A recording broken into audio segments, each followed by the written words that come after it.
Do you think the average American understands at any level how evil some people in this world are? I don't think so. And let's unpack that a little bit. What are they not getting? What do they not understand? Oh man. That they don't understand that some people are capable of extreme evil. Like the kinds of things that make a bad horror movie, look incredibly good. I think we all, to some extent, like to have faith in fellow humans. Obviously, you couldn't walk around this world, looking at everyone like, I wonder if this guy's a, horrible, evil person. I think that's why when like serial killers come out or they're caught, people are like, man, that guy was my neighbor for 25 years and he just seemed like the nicest guy. So I think generally speaking, we like to look at other people and think, okay, that person was generally good. But there are people in this world that are very evil, prey upon the innocent, they're oppressors. And I don't think that there's any amount of diplomacy or logic or reason that's going to really help them out. And so that's why you have law enforcement. That's why you have military, so on and so forth. But obviously those have to, that has to play out morally, legally, and ethically as it should. So then, you don't turn around as a soldier and be the guy just killing someone. But yeah, really great question. I think, plus here in the United States, I mean, we've been shielded from so much. You know what I mean?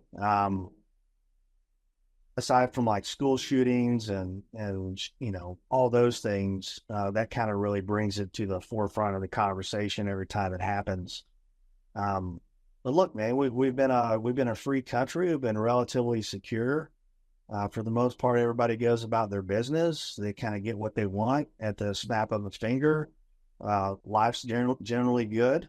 I think there are certain parts of the population, like gang violence and things like that. They're very well aware of that. But for like the average American who's, quote, living the American dream, like we're not exposed to that. And so the idea that, there would be someone that would want to, say, come to this country and chop your head off or, kill a bunch of innocent people, that seems foreign to them because it's kind of always has been. We've always sent soldiers overseas somewhere else, to fight wars.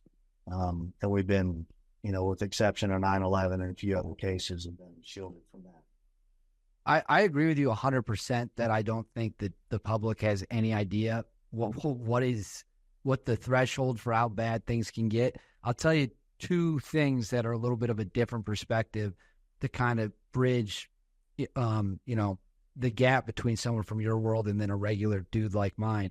One, I interviewed a guy a while ago, and he talked about how when they were fighting ISIS, he said he never saw a dead ISIS fighter and felt anything other than joy because he had seen what ISIS had done to innocent women, children, and men, just brutal things you could never imagine. So when he saw dead ISIS fighters, he thought that so be it. The second thing, and this is what I think will kind of put it into perspective how correct you are. I was in college at the University of Wisconsin, which is why Wisconsin football helmet was behind me. When the war against, foreign fighters, kind of the early days of ISIS, and I kid you not, I had students in my political science classes, we debate terrorism and all this stuff, and they blamed the United States for what these guys were doing. And their argument was if we left, they'd stop beheading people. If we left, they'd stop kidnapping people. And I just was like, you are living in a fantasy land. These people do not need an excuse to behave in barbaric fashion. And the fact that you think we're the bad guys, the irony of sitting at an American university, which is like one of the most privileged things you can be as a young person, and thinking that we're the bad guys, that has always blown my mind. It's just crazy to me people think that. Yeah, couldn't agree more. I mean, it's just, especially with everything with like Israel and Hamas and kind of seeing the, the demonstrations, the pro-Hamas demonstrators or the anti-Israel, demonstrators that are at colleges and kind of all across the country and even the world now. Man, they bought into an ideology that is at its root pure evil. In Jeremy, how would you describe the ideology of some of these most evil groups, evil people that we've seen throughout the past several years that we've had to deal with? Yeah, I would describe it as a cult, honestly. So you have the leader, you have, the belief system in place, the cause that they will be willing to kill and die for. So yeah, very much like a cult. It's a death cult. It really betrays everything that we know about, civilized humanity, willing to murder, behead. I mean, look at what happened with Hamas in Israel, where they were putting infants in an oven and cooking them. I mean, total disregard for human lives, the value of human life. I would say, for me, one of the defining characteristics of it are the leaders. And a lot of times you'll see that the leaders, they're kind of preaching or teaching the belief system, but not really willing to live up to that themselves. And we could see that in, any number of highlighted targets over the years that the fashion kill.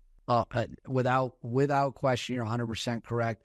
And one of the things that I've always found so interesting about these people of certain, Islamic extremism, for example, all their leaders, when they get caught, they're willing to send so many of their followers to blow stuff up, die for their cause. And Baghdadi, when they found him, he tucked tail and ran.